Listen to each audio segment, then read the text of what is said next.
de volumen, lengua áspera, propensa a fisuras, disminución de la saliva y lágrimas.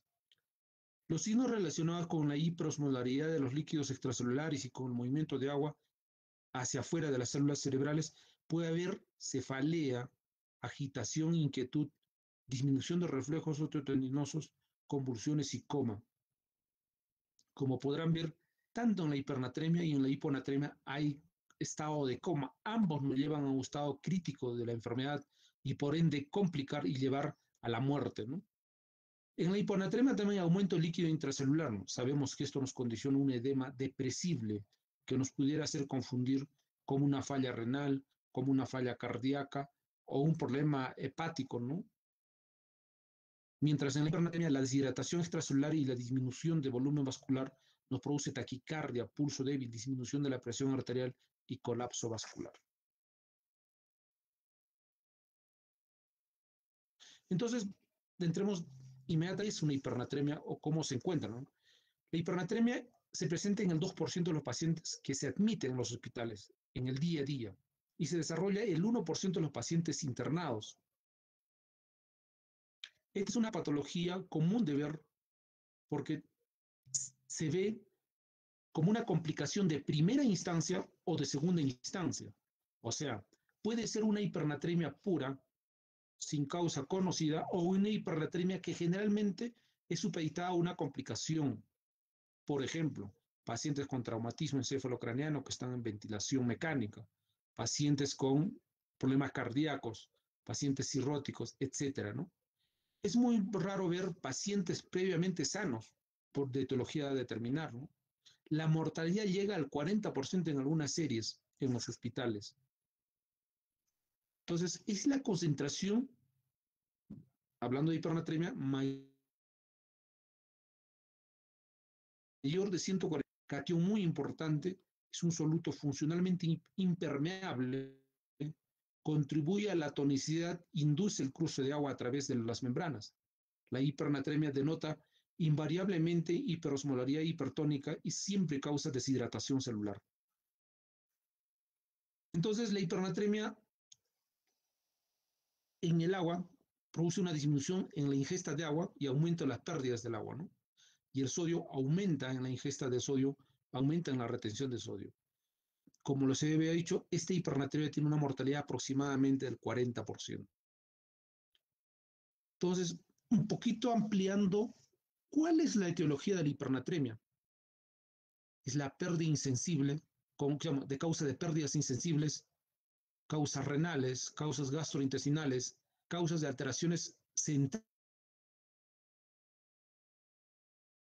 como alteraciones hipotalámicas a las células, ¿no? Si nosotros no podemos pensar si es esta hipernatremia secundarismo a las pérdidas insensibles, por ejemplo, en caso de que en los pacientes como en los atletas, por el aumento de la sudoración, o en los pacientes síndrome post-COVID que tenemos ahorita, que producen una hiperhidrosis, una diaforesis nocturna muy exagerada, que puede llevarnos a una hipernatremia. La fiebre alta, la exposición a altas temperaturas, el ejercicio, ¿no? También las quemaduras de primer, segundo. En la enfermedad del COVID, una de las complicaciones que hemos visto es la diaforesis nocturna o la hiperhidrosis. Muchos de los pacientes durante la noche llegan a cambiarse unas 10 a 20 veces su ropa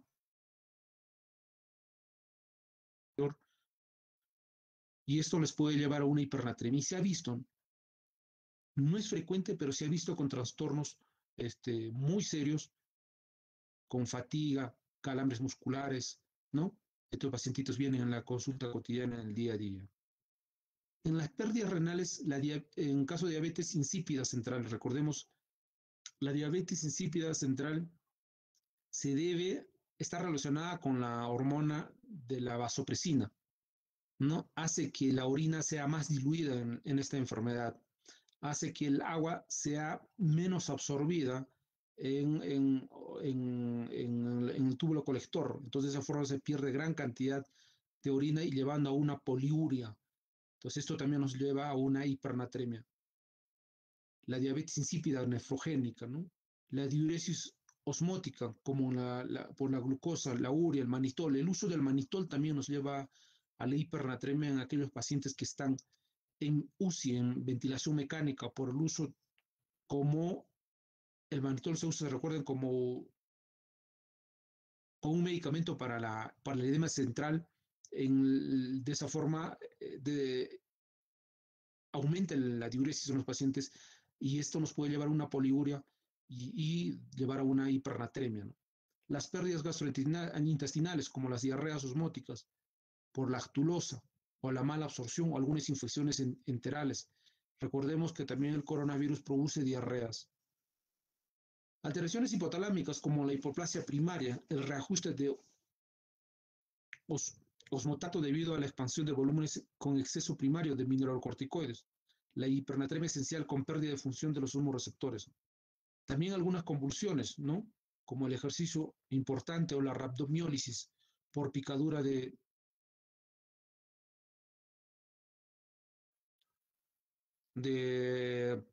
o sea, por el ejercicio físico extremo produce rhabdomiólisis. También la picadura mmm, de la garrapata, ¿no? Lleva a la rhabdomiólisis. Esto produce una contracción muscular, una reacción de hipertonicidad en los filamentos de los músculos y hace que no se hace que se pierda gran cantidad de líquidos y por ende se concentre el sodio, ¿no? Llevando a una hipernatremia. Entonces, para sacar un cálculo de déficit de agua en litros, es importante valorar esta fórmula, ¿no? Se hace el sodio actual sobre el sodio deseado menos 1 por el agua corporal total. Por ejemplo, tenemos acá un ejemplo.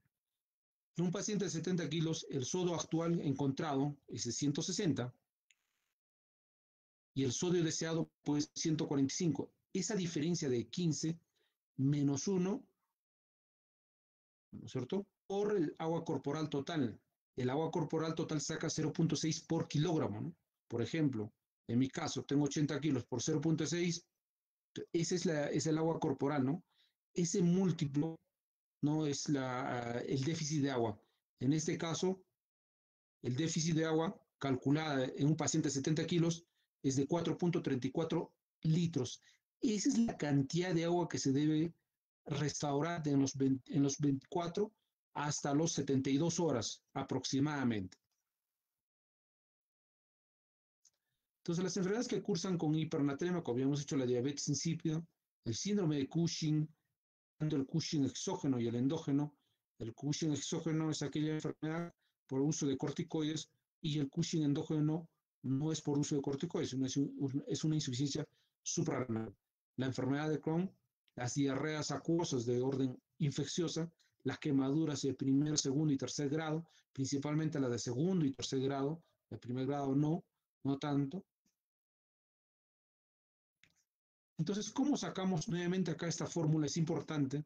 ¿Cómo se saca el déficit de agua, no? Y hemos dicho, ¿no? 0.6 por peso corporal en kilogramos por sodio actual sobre sodio deseado menos 1. Ese es el déficit de agua que se debe calcular un paciente que está en cuidados intensivos o en emergencia o en hospitalización, ¿no? El déficit de agua calculada habrá que añadir las pérdidas insensibles. Recordemos que las pérdidas insensibles es entre 800 a 1000 ml por día. O sea, a esos 4 litros, se recuerdan que hemos sacado a estos 4 litros, se debe agregar todavía las pérdidas insensibles, que es de 800 a 1200. Entonces, ese es el agua de requerimiento mínimo frente al déficit de agua por una hipernatremia, ¿no? Se debe administrar entre 48 y 72 horas. Algunas dicen entre 24 a 72 horas. 72 horas, dependiendo del grado de la hipernatremia, si es una hipernatremia leve, moderada o severa. El descenso no debe ser, mire, el descenso no debe superar 0.5 a 1 mili equivalente por litro a la hora y no más de 10 mili equivalentes por litro al día. ¿Eso qué significa? Si nosotros tenemos un paciente con 170, 165 de sodio, no debemos descender más de 10 mili equivalentes en un día. O sea, significa, si teníamos 165 de sodio, Lo ideal llevar en un día de 24 horas máximo a 155. O sea, solamente 10 miliequivalentes por día se debe descender, ¿no? En el paciente con hipernatremia, más signos de deshidratación o hipotensión o fracaso renal, se debe poner solución fisiológica al 9%, logrando la estabilidad hemodinámica o ingestas orales de agua libre, de acuerdo a la severidad del sodio, ¿no? O suero hipotónico glucosado al 5%, que esto es menos efectiva, el más recomendado es la solución fisiológica al 0.9%, ¿no? Si nosotros podemos exceder en el volumen de agua, hay que valorar el uso de diuréticos y reponer agua en forma de suero glucosado al 5%. A veces ocurre en los servicios de emergencia UCI, sobrepasamos la cantidad de agua en volumen, entonces tenemos que echarle mano a los diuréticos para poder eliminar y mantener un balance neutro, ¿no? De acuerdo al requerimiento del paciente. Entonces, si nosotros tenemos un sodio sérico más de 145, se debe valorar que el volumen extracelular. ¿Hay depresión de volumen o hay sobrecarga de agua? Si hay depresión de volumen, restaurar rápidamente el volumen vascular, estimando pues el déficit de agua de acuerdo a la fórmula sacada, ¿no? Y el déficit de agua por la fórmula aplicada. Reponer lentamente durante 72 horas máximo, ¿no? Si tenemos sobrecarga de agua, calcular el exceso de sodio, reponer las pérdidas de líquidos con soluciones hipotónicas, ¿no? Recordemos, solución hipotónica es la dextrosa al 5% que hemos tenido, ¿no? De todos los desequilibrios electrolíticos, la hipernatremia es el más sencillo y fácil de evaluar. No requiere conocer otros estudios si es primario o secundario, solo indica que nuestro paciente requiere más agua.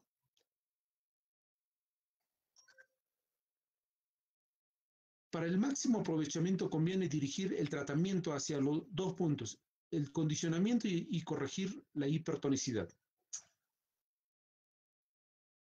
A ver, chicos, un ratito, a disculpar, 5 segunditos, voy a contestar una llamada muy importante de servicio de emergencia.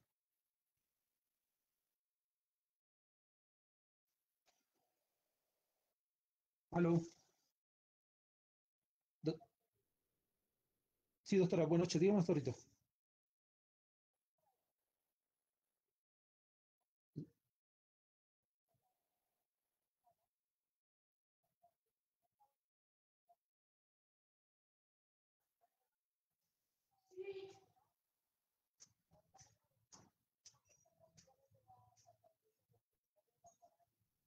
No, es un paciente, doctora, yo le he visto en la mañana, es un paciente escéptico que sí pues necesita pasar a UCI, tiene una prioridad 2, pero sin embargo yo le he dicho que no hay cama porque tengo un paciente que está ahí de cirugía también en muy mal estado general. Yo le dije que no hay cama, pues ¿qué vamos a hacer ahí? No hay otra. Ahora, usar la cama de trauma show, doctor, no me parecería porque en cualquier momento dentro de un paciente con prioridad 1, entonces ahí el problema.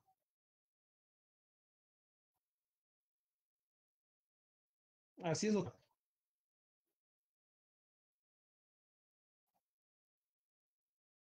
Así es, doctorita. Doctora, usted es la jefa, no hay problema, yo lo voy a apoyar. Siempre he dicho que el paciente, el médico que está de turno decide, yo no puedo estar por encima de él. Tiene que valorar porque hay pacientes con prioridad 1.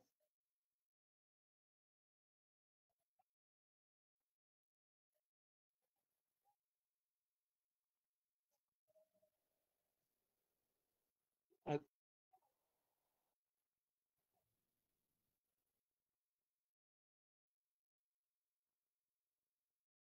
no, así no es.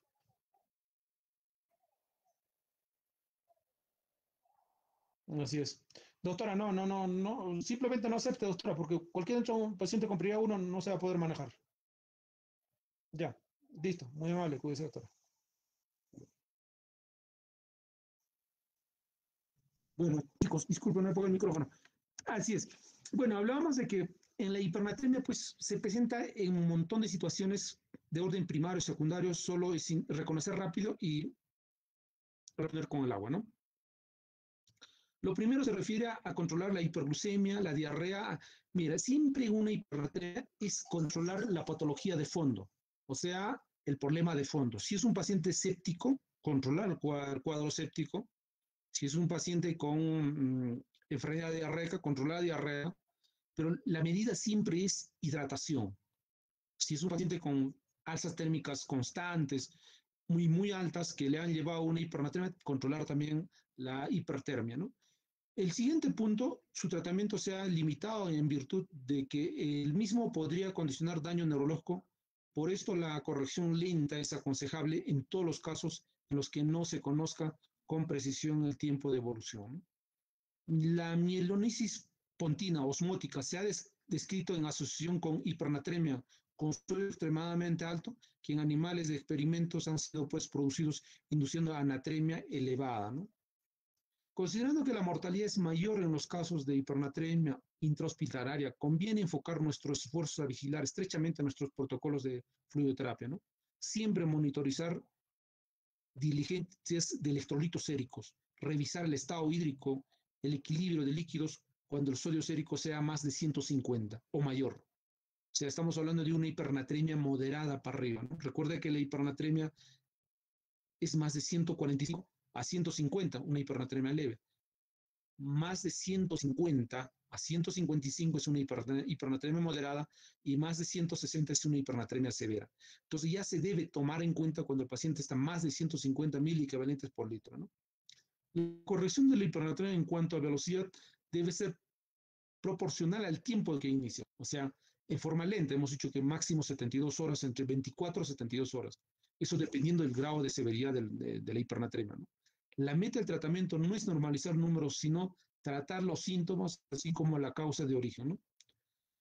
Las fórmulas propuestas son de interés para mejorar el entendimiento, pero no implica que deban seguir al pie de la letra.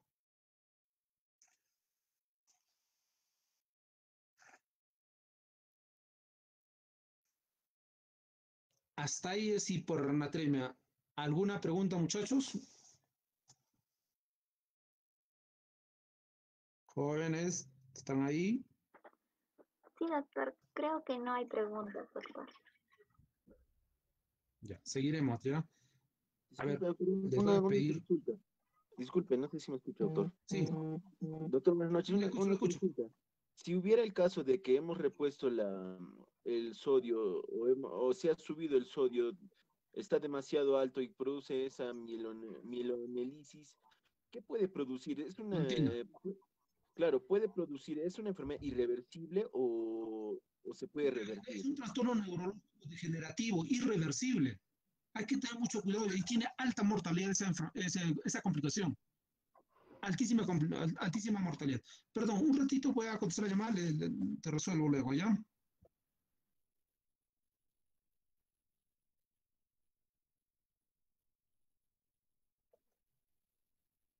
Hola César, dime.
Bueno, chicos, mil disculpas, hay problemas en el servicio. Vamos a seguir avanzando. Ah, mira, bueno, haremos hiponatremia. Bueno, ¿están escuchando Estrella? ¿Me escucha? Sí, doctor, sí se le escucha. Hiponatremia. Es el descenso de sodio, pues por debajo de 135 mili equivalente por litro, generalmente acompañado por una disminución de la osmolaridad plasmática, ¿no? Puede producir por la administración oral o intravenosa de agua libre, que es retenida, o por la pérdida de fluidos isotónicos y su reposición con agua libre, ¿no? La osmolaridad plasmática normal es igual a la intoxicación por litio, hiperpotasemia, hipomagnesemia, hipercalemia, o una cuantificación de natremia falseada por un exceso de lípidos o proteínas en plasma. Otras, la instalación de soluciones como con glicina en la resección transuretral, ¿no?, de próstata o vejiga. La osmolaridad plasmática elevada se da por la hiperglucemia o inmunoglobulinas o el manitol. Recordemos que el manitol es un medicamento que tiene muy buena acción como antiedema cerebral, pero también tiene muy serias complicaciones como la hiponatremia o la hipernatremia. Entonces, la hiponatremia, hemos dicho que es sodio menos de 135, su causa generalmente por falta de aporte en las dietas prolongadas, en los ayunos prolongados, o en los deportistas, en los fondistas, ¿no? Eliminación excesiva por diuréticos, poliurias abundantes, la eliminación anormal de líquidos en las diarreas, el aporte de agua excesivo que lo diluya, ¿no? Entonces la hiponatremia podemos catalogar isotónica, hipotónica, hipertónica. Entonces esto nos va a ayudar a ver la clasificación de hiponatremia según varios criterios, ¿no? Según la concentración de sodio, puede ser hiponatremia leve, hiponatremia moderada, hiponatremia grave. Y una hiponatremia ligeramente leve, pues 134 a 130, moderada 129 a 125 y grave menos de 125.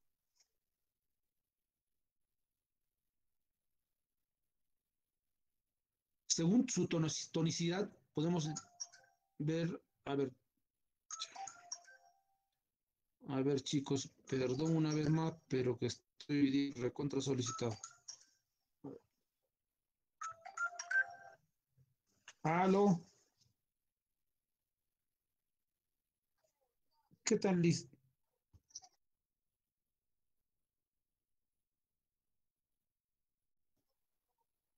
No, no, conversé con el residente que me llamó que necesita cama urgente, me dice, pero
Bueno, chicos, mil disculpas. Ahora sí que no voy a contestar a nadie, ya está resuelto el problema.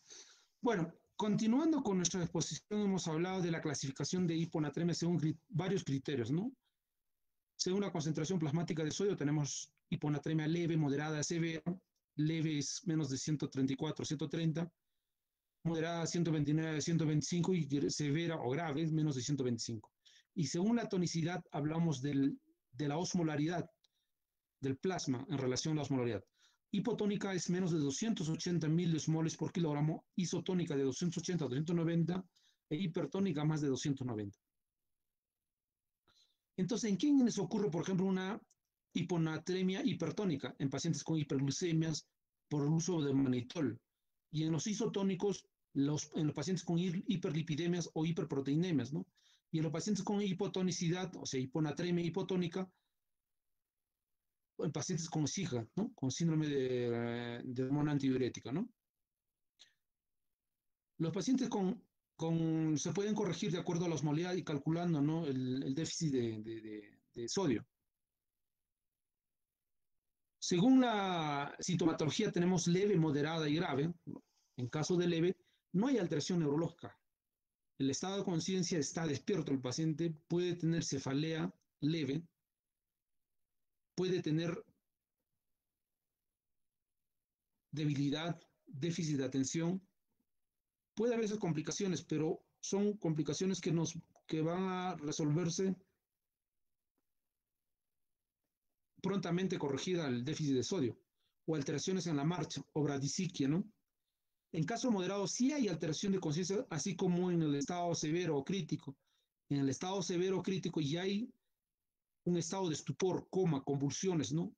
Hasta la muerte y edema pulmonar no cardiogénico, ¿no? En el caso moderado puede haber ya alteración de estado de conciencia, desorientación, delirio, confusión, somnolencia, dificultad para el destete en casos con el ventilador mecánico, ¿no? Según la velocidad de instauración, una hiponatremia menos, que se instaura en menos de 48 horas se llama aguda y más de 48 horas se llama crónica, ¿no? ¿Y cuáles son los síntomas asociados a una hiponatremia aguda? Los síntomas neurológicos más frecuentes es el edema cerebral. Y uno crónico es el déficit de atención, alteración del equilibrio. Incluso en los pacientes adultos mayores puede haber fracturas, osteoporosis y caídas constantes. En caso de desconocer si esta es una hiponatremia aguda crónica, se debe considerar como si fuera crónica y la corrección es en el tiempo lo más lento posible, buscando la patología de fondo o el problema secundario del fondo que nos esté condicionando la hiponatremia. Los métodos de estimación del estado de hidratación del paciente crítico, por ejemplo, es ver sin historia clínica en una hipovolemia. ¿Qué cosa vemos? Las pérdidas renales, extrarrenales, las deshidrataciones, las enfermedades diarreicas, ¿no? En una normovolemia se debe guardar acá el balance neutro y una hipervolemia por una hiponatremia se debe pensar en estas patologías: cirrosis, insuficiencia cardíaca, síndrome nefrótico. Entonces las ventajas y las limitaciones no hay objetivo de estos.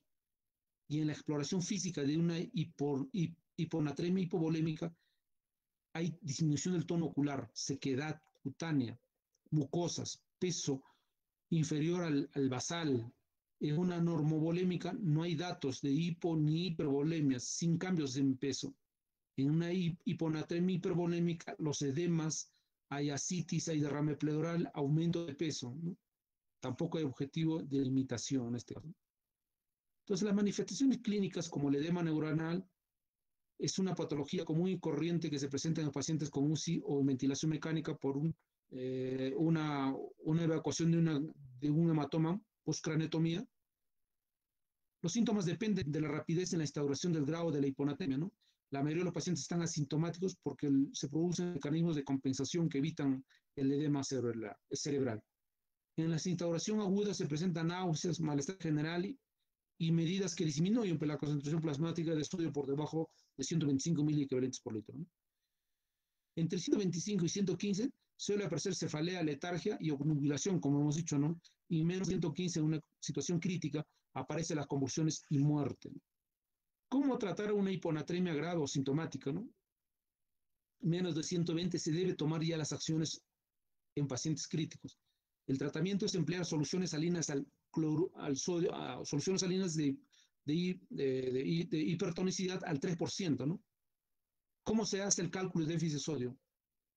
Es el sodio ideal más el sodio menos el sodio actual por el agua corporal total, ¿no? Es el déficit de sodio.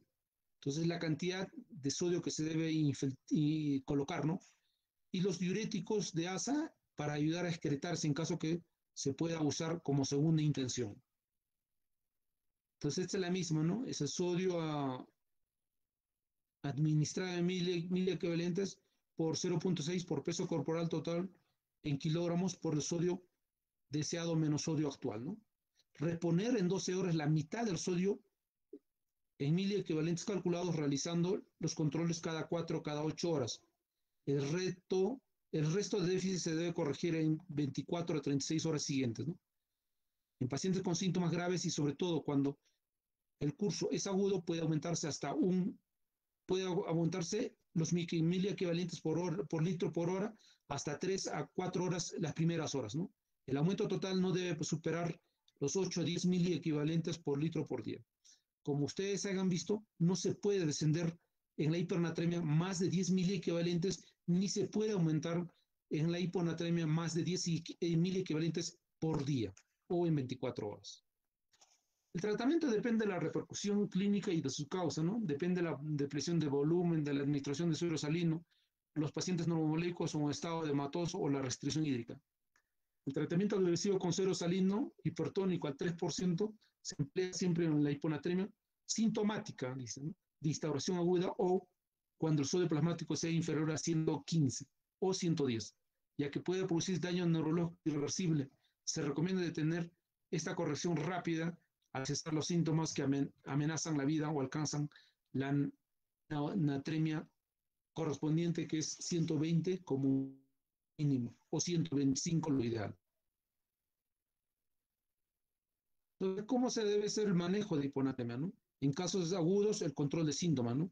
El incremento de sodio siempre es las primeras 6 horas, 6 milimoles en 6 horas o 8 milimoles en 24 horas, ¿no? En casos graves, se debe ir igual de 6 a 8 milimoles por litro cada 24 horas. En casos crónicos, de 4 a 6. Recordemos, cuanto más crítico es el paciente o su hiponatremia es mucho más severa, se debe ir con mucho más lentitud. No es como en el caso agudo de 6 a 8. En el caso crónico es de 4 a 6 milimoles por litro cada 24 horas. El tratamiento de hiponatremia según la patología asociada, ¿no? Por ejemplo, en un paciente con insuficiencia cardíaca congestiva, la primera línea es el tratamiento específico de restricción hídrica. Por ejemplo, si es un paciente con insuficiencia cardíaca crónica, con miocardiopatía dilatada, no se puede dar grandes cantidades de volumen de agua. Se puede usar soluciones hipertónicas, ¿no? Pero con branulamina, o sea, restricción de agua, pero solución hipertónica, ¿no? En segunda línea se puede usar el Baptanes sin síntomas neurológicos o refractariedad a tratamiento o imposibilidad de cumplir el tratamiento de primera línea, ¿no? No aprobado hasta la fecha, ¿no? en España, ¿no? Recomendado siempre la solución hipertónica al 3%, no se debe usar más de 5 o 7%, tiene muchos efectos adversos, ¿no? Por ejemplo, en la cirrosis hepática también se puede usar la furosemida. En la hipertensión craneana, en los pacientes con postcraniotomía, edema cerebral, es ideal usar soluciones hipertónicas, ¿no? En segunda línea está la hidrocortisona que tenemos en nuestro medio o la fludrocortisona, ¿no? En los pacientes postquirúrgicos controla factores de riesgo que desencadenan el SIHA, ¿no? Y en el SIHA siempre la restricción hídrica o las cápsulas de cloruro de sodio al 3%, ¿no? O la solución hipertónica al 3%. Bueno, chicos, gracias.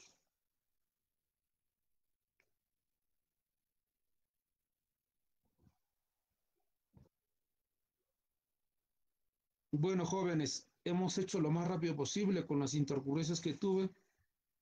No pude hacerlo lo más lento porque quería un poquito más ampliar, pero sin embargo, tuve problemas a desarrollar esta clase porque tuve problemas en mi servicio y hoy día justo estaba de turno y tenía que resolver. Bueno, muchachos, ¿hasta acá alguna pregunta? ¿Cuándo tenemos la otra clase, Estrella? Ese viernes, ¿no? Sí, doctor, el viernes de 7 a 8. Ya.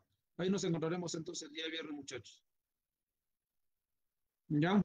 Sí, doctor, muchas gracias. Estrella, muchachos, no sé si les puedo mandar unos saga electrolitos a ustedes para que lo puedan resolver. Sería ideal para que lo vean y lo vayan resolviendo relacionado a la clase anterior, que es acidosis metabólica, alcalosis metabólica y respiratoria, ¿no? Así como ahora hipernatremia. Entonces, ir resolviéndolos, porque yo lo estoy dejando en mi grupo para que lo vayan resolviendo y lo tengan, ¿no? Conmigo no hay problema porque no les voy a calificar, pero se los voy a mandar para que ustedes lo resuelvan, ¿ya? Ok, doctor, no hay problema. Listo. Nos vemos, chicos. Cuídense, suerte. Gracias. Muchas gracias.